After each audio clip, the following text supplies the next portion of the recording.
Assalamualaikum warahmatullahi wabarakatuh. Dalam video kali ini, kami akan mempresentasikan bagaimana analisis kelayakan bisnis pada usaha mikro camilan Basreng Saudagar. Mari kita simak video berikut ini.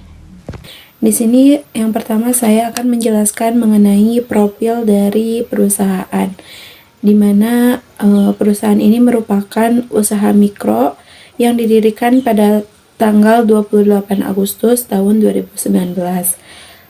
Dengan melihat perkembangan yang ada di sekitar daerah tersebut, banyak yang melakukan usaha di dalam usaha camilan, maka karena didorong juga dengan COVID-19 yang krisis dengan ekonomi, maka akhirnya pemilik usaha yang bernama Haji Pepen mempunyai ide atau mengeluarkan ide untuk membuka usaha tersebut. Dan seiring berjalannya waktu, akhirnya Basreng Saudagar ini berkembang pesat dan bisa dinikmati oleh banyak kalangan. Selanjutnya di sini saya akan menjelaskan mengenai visi dan misi dari usaha camilan mikro Basreng Saudagar ini. Yang pertama yaitu ada misi perusahaan, di mana ingin memperkenalkan Basreng Saudagar kepada seluruh masyarakat. Yang kedua, berkomitmen untuk mempertahankan keaslian cita rasa bakso goreng dengan melakukan inovasi pada variasi bumbu yang digunakan. Yang ketiga, berinovasi dan berkreasi sesuai dengan kebutuhan konsumen, menjadikan Basreng Saudagar sebagai pilihan camilan favorit. Dan yang keempat, memberikan pelayanan terbaik kepada konsumen dengan komitmen jujur, tanggung jawab, dan menjunjung tinggi sikap profesionalis. Selanjutnya, ada visi perusahaan, yakni visi dari perusahaan camilan Basreng Saudagar ini yaitu menjadikan Basreng Saudagar agar terus tumbuh dan berkembang dengan pesat, menciptakan camilan yang memiliki keunikan dan dapat diterima oleh berbagai kalangan masyarakat. Selanjutnya ada rencana pengembangan. Usaha mikro camilan Basreng Saudagar ini melakukan rencana pengembangan melalui berbagai aspek. Yang pertama ada aspek pemasaran, di mana camilan Basreng Saudagar ini dalam pemasarannya mempunyai rencana yang lebih luas lagi, yakni pemasarannya bisa melalui WhatsApp, Telegram, Instagram, dan juga Facebook. Selain itu, rencana pengembangannya ini dengan adanya pemasaran seperti berikut, diharapkan juga menambah banyak distributor-distributor yang ingin mengambil atau menerima barang dari Basreng Saudagar ini. Yang kedua yaitu aspek ketenaga kerjaan, di mana ketenaga kerjaan sekarang ini Basreng Saudagar ada 47 para pekerja, dan rencana pengembangannya pada Basreng Saudagar ini ingin memperluas atau memperbanyak sumber daya manusia yang ada sehingga bisa lebih maksimal dalam pemproduksian. Aspek teknis dan operasional. Dalam aspek teknis dan operasional, Basreng Saudagar ini beroperasi dari hari Senin sampai hari Jumat, dan untuk hari Sabtu dan Minggu mereka melakukan pendistributoran kepada distributor yang sudah ada. Diharapkan dengan adanya rencana pengembangan, yakni dalam satu minggu itu bisa setiap hari proses produksi, dan juga diharapkan bisa lebih banyak distributor dan juga operasionalnya bisa lebih maju dan lebih rutin lagi. Selanjutnya yang keempat, rencana pengembangannya yaitu aspek keuangan, di mana dalam pengembangan ini pemilik usaha meminjam modalnya kepada bank sehingga bisa memproduksi lebih banyak lagi. Selanjutnya aspek pemasaran bagi analisis potensi pasar dari usaha camilan Basreng Saudagar. Yang pertama ada segmen pasar, yakni target atau segmen dari usaha mikro camilan basreng ini adalah untuk semua kalangan, baik itu anak-anak, remaja maupun dewasa. Selanjutnya ada analisis persaingan, yang mana dari produk basreng saudagar sendiri persaingannya cukup ketat. Pasalnya di dalam satu daerah, di daerah tersebut banyak yang mengelola atau memproduksi basreng yang sama. Akan tetapi, basreng saudagar dapat menganalisis bagaimana kekuatan dan kelemahan dari para pesaingnya. Analisis yang telah kami lakukan, analisis SWOT dari produk yang dijual oleh perusahaan basreng tersebut. Yang pertama ada strength atau kekuatan. Basreng saudagar menggunakan tambahan daun jeruk sehingga rasa menjadi lebih enak dan khas dan memiliki tampilan yang memikat. Kemudian yang membedakan produk bank ini dari yang lainnya yakni dari segi kemasan, plastik satuan, kemudian bumbu yang dibuat hasil racikannya sendiri. Selain itu pada desain capnya juga simple tetapi menarik. Selanjutnya ada weakness atau kelemahan, di mana produk basreng saudagar jika disimpan terlalu lama akan mempengaruhi rasa dan tingkat kerenyahan akan berkurang. Selain itu, usaha basreng juga memiliki banyak persaingan baik online maupun offline. Selanjutnya ada opportunity atau peluang, di mana banyaknya masyarakat Indonesia yang menyukai makanan ringan, kriuk, dan pedas. Selanjutnya dengan ciri khas rasa basreng saudagar, maka perusahaan ini sangat optimis bisnisnya akan sukses. Dan yang keempat yaitu threat atau ancaman, di mana ancaman paling nyata untuk bisnis basreng saudagar sendiri adalah harga bahan pokok. Selanjutnya ada strategi pemasaran dari usaha camilan basreng saudagar ini.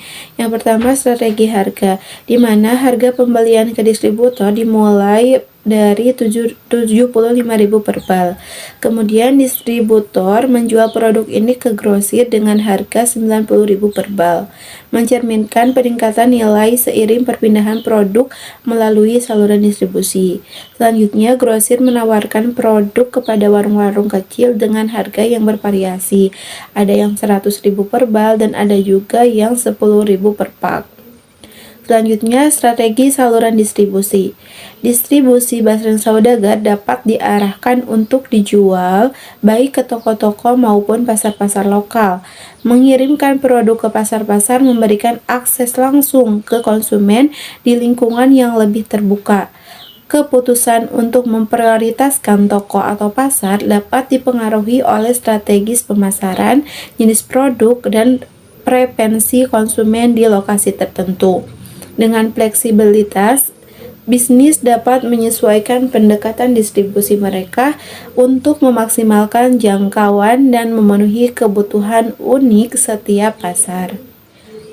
Selanjutnya, strategi produk yaitu menggunakan kemasan plastik satuan sehingga perbedaan terlihat mencolok dengan bahan plastik yang berbeda dengan yang lainnya, terutama ketika digunakan untuk menyimpan bumbu hasil racikan sendiri.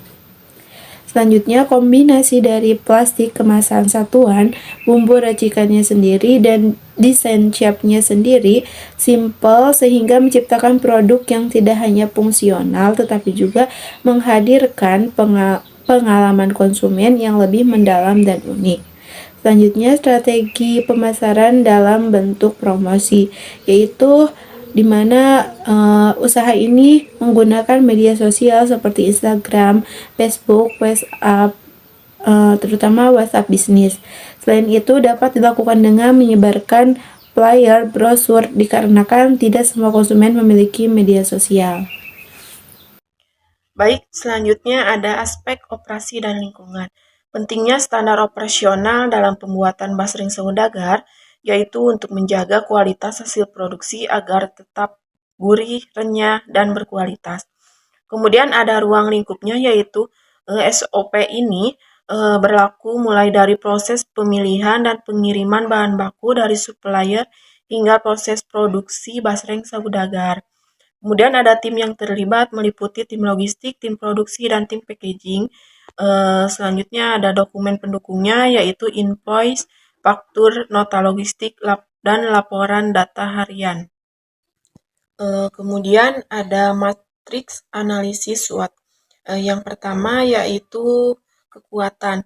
Basreng ini memiliki diferensi usaha yang baik, memiliki pengalaman dalam meracik bubu, sering mengikuti pelatihan UMKM, produk halal dan bahan bakunya sangat mudah. Kemudian ada kelemahannya yaitu kurang fokus dalam menjalankan usahanya, produksinya belum rutin, keterbatasan jangkauan distribusi, harga minyak goreng sering naik, dan banyaknya pesaing. Kemudian ada peluangnya. Peluang dari basreng saudagar ini yaitu camilan tradisional sedang populer di kalangan anak muda, akses internet yang mulai masuk ke pedesaan, mempermudah akses e-commerce di pedesaan, pasar masih luas, perkembangan tren konsumsi yang berkelanjutan, dan permintaan pasar yang tinggi untuk makanan cepat saji. Kemudian strategi SO yaitu melakukan inovasi dalam berbagai macam rasa basreng saudagar. Lokasi strategis dapat dioptimalkan dengan ekspansi penjualan online, harga yang terjangkau sesuai dengan ukuran kemasan camilan, dan yang terakhir ada kualitas bahan baku berkualitas tinggi dapat menjadi landasan untuk kerjasama dengan pemasok lokal. Kemudian ada strategi WO, yaitu peningkatan pemasaran dan branding untuk mendukung ekspansi penjualan online, diversifikasi varian produk sebagai langkah mengurangi ketergantungan pada pasar lokal. Kemudian ada ancaman pada basreng saudagar ini yaitu keterbatasan akses pasar baru, meningkatnya biaya tenaga kerja, harga bahan baku yang fluktuatif, persaingan yang ketat dari pesaing yang sudah mapan, dan banyaknya alternatif camilan selain keripik basreng. Kemudian ada strategi ST, yaitu jaringan pelanggan lokal yang kuat dapat menahan dampak persaingan intensif, keunikan resep basreng sebagai benteng menghadapi persaingan intensif. Strategi WT yaitu peningkatan branding untuk membendung dampak persaingan tinggi dari pedagang lain, diversifikasi sumber bahan baku sebagai strategi mengatasi kenaikan harga bahan baku, dan yang terakhir ada pengembangan inovasi produk untuk menghadapi perubahan cepat dalam preferensi konsumen. Kemudian ada rencana perusahaan pada basreng usaha camilan mikro basreng saudagar, yaitu rencana 12 bulan pertama memiliki keuntungan 100 juta, rencana 5 tahun pertama memiliki 1-3 cabang baru, rencana 10 tahun pertama yaitu memiliki 1 perusahaan basreng PT. Kemudian ada strategi pemasarannya yaitu melakukan pendekatan ke kalangan anak muda, membuat akun media sosial yang menarik, memiliki situs website untuk perusahaan, melakukan promosi lewat influencer atau selebgram, kerap memberi hadiah lewat sosial media, melakukan pengiriman lewat kurir pribadi, dan yang terakhir yaitu terus berinovasi dalam menu.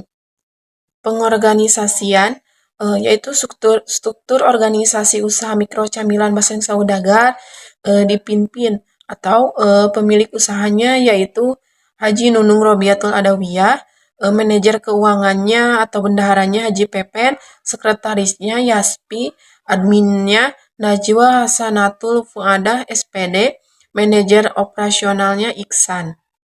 Selanjutnya ada aspek keuangan, yaitu analisis laporan keuangan merupakan teknik yang digunakan oleh perusahaan agar mengetahui secara cepat kinerja keuangan perusahaan.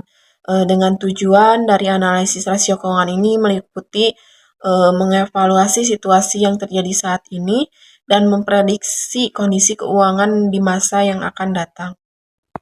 Yang pertama ada rasio likuiditas, yaitu modal investasi adalah modal yang dikeluarkan untuk jangka panjang dan digunakan secara berulang. Berikut dijelaskan modal investasi dari usaha mikro camilan basreng saudagar. Pemilihan teknologi, atau tambahan peralatan yang diperlukan pada usaha basreng saudagar ini meliputi mesin pengaduk bumbu 1 unit, mesin perekat plastik 1 unit, dan mesin potong besar 1 unit. Modal investasi adalah modal yang dikeluarkan untuk jangka panjang dan digunakan secara berulang. Modal investasi dari usaha mikro basreng saudagar ini memiliki harga perolehan yang cukup stabil, tetapi ada di antaranya yang tidak stabil, seperti pada harga perolehan mobil 1 unit mengalami peningkatan dari tahun 2022 sampai 2024, komputer yang memiliki kenaikan pada tahun 2023 sampai 2024, printer mengalami peningkatan pada tahun 2023 sampai 2024, dan rak besi 3 unit mengalami peningkatan pada tahun 2023 sampai 2024. Perhitungan penyusutan dari harga perolehan mobil 1 unit sebesar 3.500.000, motor Yamaha 1 unit 1.200.000, motor Honda 500.000, komputer 400.000, printer 50.000, rak besi 50.000, sofa dan meja 250.000, mesin pengaduk seharga 1 juta, mesin perekat 500.000, dan yang terakhir mesin potong sebesar 1.500.000. Perhitungan penyusutan aset pengganti. Harga perolehan dari mobil 1 unit tahun 2023 45 juta. Harga perolehan dari komputer 1 unit tahun 2023 6 juta. Harga perolehan dari printer 1 unit tahun 2023 800.000. Dan harga perolehan dari rak besi 3 unit tahun 2023 600.000. Sehingga penyusutan aset pengganti pada usaha mikro basreng saudagar ini sebesar 52.400.000. Modal kerja usaha mikro camilan basreng saudagar pada tahun 2019 sampai 2024 memiliki modal kerja yang dikeluarkan terus meningkat. Hal ini dikarenakan adanya kenaikan bahan baku per tahunnya. Harga pokok produksi dari tahun ke tahun memiliki kenaikan yang cukup signifikan, sehingga perusahaan harus mengelola persediaan bahan baku untuk keberlangsungan produksi perusahaan. Setelah menentukan harga pokok penjualan, usaha mikro basreng saudagar akan lebih mudah untuk menentukan harga pokok. Paling tidak, harga produk yang akan dijual sudah diperhitungkan secara cermat antara laba dan rugi yang akan muncul dari penjualan yang dilakukan. Berikut adalah laporan laba rugi dari usaha mikro basreng saudagar. Laba dari perusahaan mikro basreng saudagar ini memiliki peningkatan dari tahun ke tahun. Dapat dilihat dari laba awal di tahun 2019 memiliki laba sebesar 217.469.000, lalu pada tahun 2020 meningkat menjadi 282.050.000, dan di tahun 2023 semakin meningkat dengan total 569.702.000. Berikut merupakan laporan posisi keuangan dari usaha mikro basreng saudagar, di mana terjadi perubahan atau peningkatan dari tahun sebelumnya, yakni tahun 2019 hingga tahun 2023. Seperti total aset basreng saudagar pada akhir tahun mencapai Rp278.908.123, di mana ini menunjukkan pertumbuhan sebesar Rp16.105.101 dibandingkan tahun sebelumnya. Lalu, kewajiban perusahaan tetap terkendali dengan total kewajiban sebesar Rp40.400.000.000 yang mencerminkan manajemen yang efektif terhadap utang. Ekuitas pemegang saham perusahaan mengalami peningkatan signifikan, yaitu mencapai Rp144.500.000.000, menunjukkan pertumbuhan positif dan kepercayaan pemegang saham. Selama periode ini, terjadi perubahan penting dalam struktur keuangan perusahaan, seperti akuisisi atau restrukturisasi, yang mempengaruhi posisi keuangan secara keseluruhan. Berikutnya ada arus kas yang memiliki peningkatan dari tahun ke tahun berikutnya. Hal ini dapat dilihat dari kas awal periode yang berjumlahkan Rp260.043.640, karena setiap tahunnya mengalami peningkatan hingga pada kas akhir periode berjumlah Rp291 juta.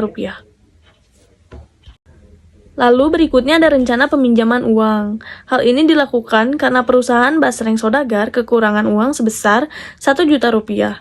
Dan rencana peminjaman uang ini akan digunakan sebagai pembelian peralatan seperti mesin potong bahan baku. Karena dengan melakukan pembelian ini, mesin pemotongan basreng akan meringankan pekerjaan manual. Kemudian ada analisis payback period, di mana payback period kurang dari waktu investasi sehingga pengembangan usaha dikatakan layak. Dari data di atas dapat disimpulkan bahwa waktu yang ditempuh untuk bisa mengembalikan modal awal yaitu 35 juta rupiah pada tahun kedua. Dari perhitungan PI dapat diketahui bahwa perusahaan mempunyai nilai PI lebih dari 6 yaitu 6,11 yang artinya perusahaan memiliki kemampuan menghasilkan laba sebesar 6,11 kali dari modal yang digunakan dan yang dilaksanakan. Selanjutnya ada net present value, di mana berdasarkan hasil perhitungan di atas, diketahui bahwa NPV perusahaan bernilai positif, yaitu Rp1.336.076.052. Hal tersebut berarti pengembangan usaha perusahaan layak untuk dilaksanakan. Selanjutnya ada internal rate of return, di mana 14 ditambah 6.092 sama dengan 16,46%. Internal rate of return berada di antara NPV 1 dan NPV 2, sehingga pengembangan usaha dikatakan layak. Selanjutnya ada break-even point. Break-even point yang didapat dari hasil perhitungan tahun 2019 adalah sebesar Rp3.933.207. Lalu pada tahun 2020 sebesar Rp1.354.308. Lalu pada tahun 2020 adalah sebesar Rp1.354.308. Pada tahun 2021 adalah Rp1.394.064. Kemudian tahun 2022 ada Rp1.457.965.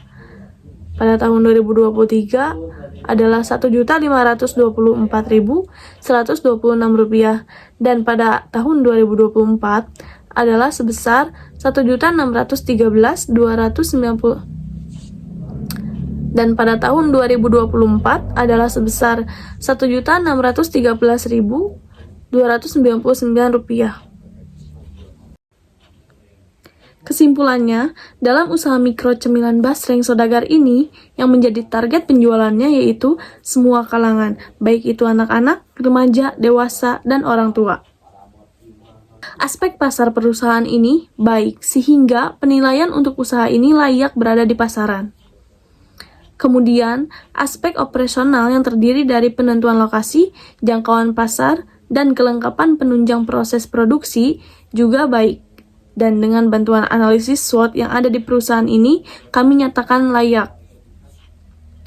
Aspek keuangan di usaha mikro cemilan Basreng ini, yakni modal yang dikeluarkan oleh perorangan, sehingga resiko yang akan ditanggung hanya oleh pemilik usaha tersebut. Keuangan yang dikelola baik oleh perusahaan dengan bantuan pihak lain yang ada di dalamnya membuat usaha ini stabil dan cenderung menghasilkan keuntungan yang terus-menerus meningkat dan signifikan sehingga dikatakan usaha mikro cemilan Basreng Saudagar ini layak dikembangkan dan diproduksi. Sekian dari kami kelompok 4. Mohon maaf apabila banyak kekurangan. Wassalamualaikum warahmatullahi wabarakatuh.